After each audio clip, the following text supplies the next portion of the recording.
بڕیارە ڕۆژ یەکشەمەی داهاتوو واتە نۆی ئەم مانگا لیژنەی یاسایی پەرلەمان راپۆرتی خۆی لەسەر هەمواری پرۆژە یاسای سەرۆکایەتی هەرێم بداتە سەرۆکاتی پەرلەمانی کوردستان.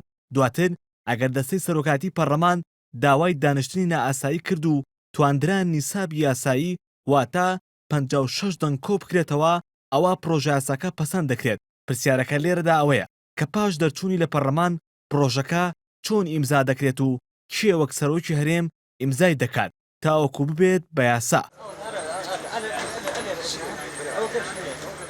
بۆ وەڵامی ئەمە دوو بۆچوون هەیە کە یەکەمیان لەلایەن هەندێک لە حەزبە سیاسیەکانەوە باز دەکرێت و پێدەچێت بە مەبەست هەموارکردنی یاساکە لەلایەن پەرلەمانەوە دوا بخەن تاوەکو لە کاتێکدا یاسای سەرۆکایەتی هەرێم هەموار بکرێتەوە کە ماوەیەکی کەم مابێت بۆ 19 ئاب.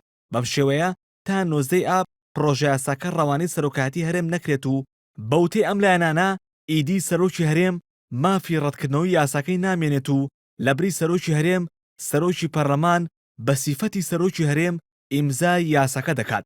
ئەمیش با پشتبەستن بە مادەی 15 لە یاسای سەرۆکایەتی هەرێمی کوردستان ساڵی 2005 کە دەڵێت سەرۆکی هەرێم لەبەر هەر هۆیەک پلەپایەکەی چۆڵ ببێت سەرۆکی پەرلەمانی کوردستان بە ئەرک و فەرمانەکانی هەڵدەستێ تاوەکو لە ماوەی 60 ڕۆژدا سەرۆکێکی نوێ هەڵدەبژێرێت. بەڵام لە بەرامبەردا بۆچوونی دووەم هەیە کە ئەویش خۆی لە هەڵوێستی پارتی دیموکراتی کوردستان دەبینێتەوە کە پیان وایە نابێت سەرۆکی پەرلەمان پۆسی سەرۆکی هەرێم وەربگرێت چونکە بەڕای ئەمان تەواوبوونی ماوەی سەرۆکی هەرێم لە دوای 19 ئاب بە چۆڵبوون هەژمار ناکرێت و سەرۆکی هەرێم لە ژیاندا ماوە و خۆی داوای هەڵبژاردننی کردووە بۆیە دەبێت بە سەرۆکی کاربڕێکەر و سەرۆکی پەرلەمان بە هیچ شێوەیەک نابێت بە سەرۆکی هەرێم.